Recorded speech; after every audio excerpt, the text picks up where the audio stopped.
ಎಲ್ಲರಿಗೂ golden spoon ಕಿಚನ್ಗೆ ಸ್ವಾಗತ. ನಾನು ರಮ್ಯಾ. ಇವತ್ತಿನ ಸ್ಪೆಷಲ್ ರೆಸಿಪಿ ಏನಂತ ಅಂದರೆ ಆನಿಯನ್ ರೈಸ್. ತುಂಬ ಸಿಂಪಲ್ಲಾಗಿ ಮಾಡ್ಬೋದು. ಬೆಳಗಿನ ಬ್ರೇಕ್ಫಾಸ್ಟ್ಗಂತೂ ತುಂಬಾ ಚೆನ್ನಾಗಿರುತ್ತೆ. ನೀವು ಲಂಚ್ ಬಾಕ್ಸಿಗಾದ್ರೂ ಪ್ರಿಪೇರ್ ಮಾಡ್ಕೊಂಡು ಹೋಗ್ಬೋದು, ಅಥವಾ ಬೆಳಗ್ಗೆ ಎದ್ದರೆ ಏನು ಬ್ರೇಕ್ಫಾಸ್ಟ್ ಮಾಡೋದು ಅನ್ನೋದೇ ಒಂದು ಕ್ವಶನ್ ಮಾರ್ಕ್ ಆಗಿರುತ್ತೆ. ಸೊ ಆವಾಗ ನೀವು ಈ ಥರ ಟ್ರೈ ಮಾಡಿ ನೋಡಿ, ತುಂಬಾ ಚೆನ್ನಾಗಿರುತ್ತೆ. ಸೊ ಬನ್ನಿ ಇದಕ್ಕೆ ಏನೇನು ಇಂಗ್ರೀಡಿಯೆಂಟ್ಸ್ ಬೇಕಂತ ನೋಡೋಣ.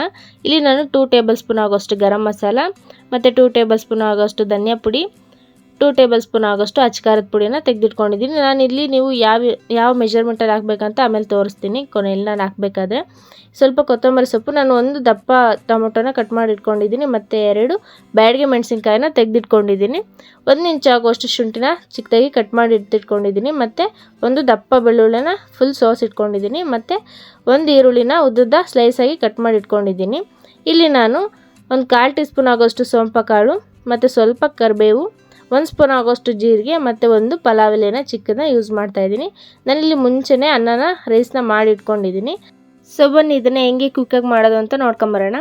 ಇಲ್ಲಿ ನಾನೊಂದು ಮಿಕ್ಸರ್ ಜಾರ್ಗೆ 1 ಇಂಚ್ ಆಗೋಷ್ಟು ಶುಂಠಿ ಹಾಕ್ಕೊತಾ ಇದ್ದೀನಿ, ಮತ್ತು 1 ಸೋಸಿಟ್ಕೊಂಡಿರೋವಂಥ ಬೆಳ್ಳುಳ್ಳಿ, ಮತ್ತು ನಾನಿಲ್ಲಿ 2 ಬ್ಯಾಡಗಿ ಮೆಣಸಿನ್ಕಾಯಿನ ಹಾಕ್ಕೊತಾ ಇದ್ದೀನಿ. 1 ದಪ್ಪ ಟೊಮೊಟೊನ ಕಟ್ ಮಾಡಿ ಇಟ್ಕೊಂಡಿದ್ದೆ, ಸೊ ಅದನ್ನು ಹಾಕ್ತಾಯಿದ್ದೀನಿ. ಇದಕ್ಕೆ ನಾವೀಗ ಸ್ವಲ್ಪ ನೀರು ಹಾಕೊಳ್ಳೋಣ. ಜಾಸ್ತಿ ನೀರು ಹಾಕ್ಕೊಬಿಡಿ, ತುಂಬ ತೆಳ್ಳಗಾಗ್ಬಿಡುತ್ತೆ. ಸೊ ಇದನ್ನ ನೋಡಿ ಈಗ ನಾವು ಸ್ಮೂತಾಗಿ ಗ್ರೈಂಡ್ ಮಾಡ್ಕೊಳ್ಳೋಣ. ನೋಡಿ ಈಗ ಇದು ಚೆನ್ನಾಗಿ ಗ್ರೈಂಡ್ ಆಗಿದೆ, ನೀವು ನೋಡ್ಬೋದು. ಈ ಥರ ಸ್ಮೂತಾಗಿ ಗ್ರೈಂಡ್ ಮಾಡಿ ಇಟ್ಕೊಳ್ಳಿ ಇದನ್ನು. ಇವಾಗ ನಾವಿಲ್ಲಿ ಸ್ಟವಲ್ಲಿ ನಾನು ಒಂದು ಬಾಣಲೆ ಇಟ್ಟಿದ್ದೀನಿ. ಬಾಣಲಿಗೆ ನಾನೊಂದು 2 ಟೇಬಲ್ ಸ್ಪೂನ್ ಆಗೋಷ್ಟು ಎಣ್ಣೆ ಹಾಕಿದ್ದೀನಿ. ಎಣ್ಣೆ ಹಾಕಿ ನಾನಿಲ್ಲಿ 1/4 ಟೀ ಸ್ಪೂನ್ ಆಗೋಷ್ಟು ಸೋಂಪು ಕಾಳು, ಮತ್ತು 1 ಸ್ಪೂನ್ ಆಗೋಷ್ಟು ಜೀರಿಗೆ, ಸ್ವಲ್ಪ ಕರಿಬೇವನ್ನ ಹಾಕ್ತಾಯಿದ್ದೀನಿ. ನೋಡೋದು ಚೆನ್ನಾಗಿ ಸ್ವಲ್ಪ ಫ್ರೈ ಆಗಬೇಕು. ಈಗ ನಾನು ಇಲ್ಲಿ ಇದಕ್ಕೆ 1 ಪಲಾವ್ ಎಲೆನ ಹಾಕಿ ಅದನ್ನ ಸ್ವಲ್ಪ ಫ್ರೈ ಮಾಡ್ಕೊತೀನಿ. ನೋಡಿ ಈ ಥರ ಇಷ್ಟು ಫ್ರೈ ಆದಮೇಲೆ ನಾನು ಇದಕ್ಕೆ ಈಗ ಉದ್ದುದ್ದ ಸ್ಲೈಸಾಗಿ ಕಟ್ ಮಾಡಿ ಇಟ್ಕೊಂಡಿರೋವಂಥ ಈರುಳ್ಳಿನ ಹಾಕ್ತಾಯಿದ್ದೀನಿ. ನೋಡಿ ಇದನ್ನು ಹಾಕಿ ನಾವೀಗ ಚೆನ್ನಾಗಿ ಫ್ರೈ ಮಾಡ್ಕೊಳ್ಳೋಣ. ಈಗ ನೋಡಿ ಈರುಳ್ಳಿಲಿರೋ ಹಸಿ ಸ್ಮೆಲ್ ಎಲ್ಲ ಹೋಗಿ ಅದು ಲೈಟ್ ಬ್ರೌನ್ ಆಗೋವರೆಗೂ ಫ್ರೈ ಮಾಡ್ಕೊಳ್ಳೋಣ. ನೋಡಿ ಈಗ ನೀಟಾಗಿ ಈರುಳ್ಳಿ ಬ್ರೌನ್ ಕಲರ್ ಆಗಿದೆ. ಇವಾಗ ನಾವು ಇದಕ್ಕೆ ಮಾಡಿಟ್ಕೊಂಡಿರೋವಂಥ ಟೊಮೊಟೊ ಪ್ಯೂರಿ ಇತ್ತಲ್ಲ, ಅದನ್ನು ಹಾಕಿ ನಾವು ಸ್ವಲ್ಪ ಚೆನ್ನಾಗಿ ಫ್ರೈ ಮಾಡ್ಕೊಳ್ಳೋಣ.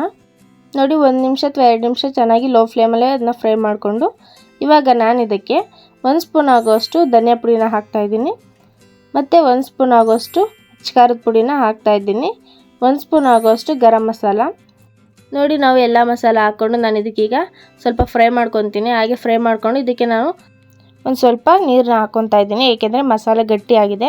ಸೊ ಹಂಗಾಗಿ ಸ್ವಲ್ಪ ನೀರು ಹಾಕ್ಕೊಂಡು ಅದನ್ನ ಚೆನ್ನಾಗಿ ಫ್ರೈ ಮಾಡ್ಕೊಳ್ಳೋಣ. ಒಂದು 2 to 3 ಮಿನಿಟ್ಸ್ ಲೋ ಫ್ಲೇಮಲ್ಲೇ ಚೆನ್ನಾಗಿ ಫ್ರೈ ಆಗಬೇಕು, ಸೈಡಲ್ಲೆಲ್ಲ ಎಣ್ಣೆ ಬಿಟ್ಕೊಳ್ಳೋ ಥರ. ನೋಡಿ ಈಗ ಚೆನ್ನಾಗಿ ಫ್ರೈ ಆಗಿದೆ, ಇದು ಸೈಡಲ್ಲೆಲ್ಲ ಎಣ್ಣೆ ಬಿಟ್ಕೊಂಡಿದೆ, ಮತ್ತು ಕಲರು ಸಹ ಚೇಂಜ್ ಆಗಿದೆ. ಈಗ ನಾನು ಇದಕ್ಕೆ ರುಚಿಗೆ ತಕ್ಕಷ್ಟು ಉಪ್ಪು ಹಾಕ್ತಾಯಿದ್ದೀನಿ. ನೀಟಾಗಿ ಫ್ರೈ ಮಾಡ್ಕೊಳ್ಳಿ. ಈಗ ನೋಡಿ ಫೈನಲಿ ಈರುಳ್ಳಿ ಗೊಜ್ಜು ರೆಡಿ ಆಯಿತು. ನಾವೀಗ ಇದಕ್ಕೆ ಮುಂಚೆನೇ ಮಾಡಿಟ್ಕೊಂಡಿರೋವಂಥ ಅನ್ನನ ಹಾಕ್ತಾಯಿದ್ದೀನಿ.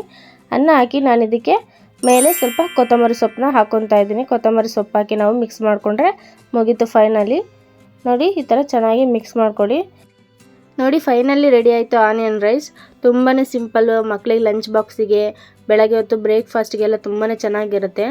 ನೋಡಿ ಈಗ ನಾನೊಂದು ಪ್ಲೇಟ್ಗೆ ಸರ್ವ್ ಮಾಡ್ಕೊತಾ ಇದ್ದೀನಿ. ಈ ಬ್ಯಾಚುಲರ್ಸ್ ಎಲ್ಲ ತುಂಬಾ ಈಸಿಯಾಗಿ ಮಾಡ್ಕೊಬೋದು. ಇದನ್ನ ಏನಾದ್ರು ಫಸ್ಟ್ ಟೈಮ್ ನೀವು ಮಾಡ್ತಾಯಿದ್ದೀರ ಅಂದರೆ ಈ ಥರ ಒಂದು ಸತಿ ಟ್ರೈ ಮಾಡಿ ನೋಡಿ, ತುಂಬಾ ಚೆನ್ನಾಗಿರುತ್ತೆ. ಸೊ ನೀವು ಒಂದು ಸತಿ ಟ್ರೈ ಮಾಡಿ ನೋಡಿ, ಹೇಗಿತ್ತು ಅಂತ ಕಮೆಂಟಲ್ಲಿ ತಿಳಿಸಿ. ಇಷ್ಟ ಆದರೆ ಲೈಕ್ ಮಾಡಿ. ಇದೇ ಥರ ಮೋರ್ ಕುಕಿಂಗ್ ವೀಡಿಯೋಸ್ಗೋಸ್ಕರ ಚಾನಲ್ನ ಸಬ್ಸ್ಕ್ರೈಬ್ ಆಗೋದನ್ನು ಮಾತ್ರ ಮರಿಬೇಡಿ. Thank you for watching.